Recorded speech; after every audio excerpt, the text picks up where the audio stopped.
quản lý bán đảo Sơn Trà và các bãi biển du lịch Đà Nẵng xin khuyến cáo. Hiện nay, một số khách tắm biển tổ chức đá bóng trên bãi biển theo đúng quy định của 아, 게임 같은 거 그렇지. để cho một số trường hợp đánh vào hành vi và diễn ra gây ra nhiều nguy cơ ảnh hưởng đến hoạt động đi dạo vui chơi tắm biển của người dân và du khách. Nhằm thực hiện đúng nội quy tại bãi biển, đảm bảo an ninh trật tự và an toàn cho người dân, du khách, ban quản lý vườn biển. Hành khách có nhu cầu chơi bóng đá, vui lòng đến khu vực biển hết hoạt động, có lắp đặt dụng cụ và bảng hướng dẫn, từ khu vực dự án ven hồ đến bãi tắm Mân Thái. Du khách có nhu cầu chơi bóng chuyền, tắm cà đen, cà phết tại bãi biển, vui lòng đến khu vực hết hoạt động, có lắp đặt dụng cụ và bảng hướng dẫn, từ các khu vực bãi biển số 18, khu vực từ nhà hàng, đến nhà hàng, chọn khu vực dự án ven hồ đến bãi tắm Mân Thái. Tham gia các hoạt động thể thao tại bãi biển thành khu vực, góp phần cho người đến Đà Nẵng an toàn và văn hóa hoạt động. Ban quản lý bán đảo Sơn Trà và các bãi biển du lịch Đà Nẵng luôn luôn vận động quan trọng đặc biệt.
No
gas working allowed at top activities.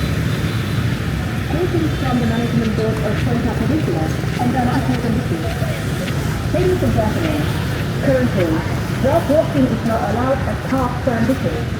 However, there are still a few people regularly walking their pets, especially dogs with no merger at the eastern park, lawns and at beaches. Those actions can pose walk your pets at parks and beach. Once detecting such a situation, please report to the management board via the hotline number 0236 2218 878. Để đảm bảo thực hiện đúng nội quy tại bãi biển, đề nghị quý khách đang tham quan và chơi thư giãn trên bãi biển không được xả vạt, tổ chức ăn uống xả rác tại bãi biển, nghiêm cấm hoạt động cho thuê hoặc sử dụng hoa di động, kêu gọi loa đại tráng để phát nhạc những khách an ninh trật tự dựa trên công việc tại khu vực bãi biển. Các trường hợp It's leaving so deep. It keeps living in the last day in its sleep.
了那个好多我们那人民币那个钱都印度这些嘛，都在那里啊，也好多都是宣传的秀子啊。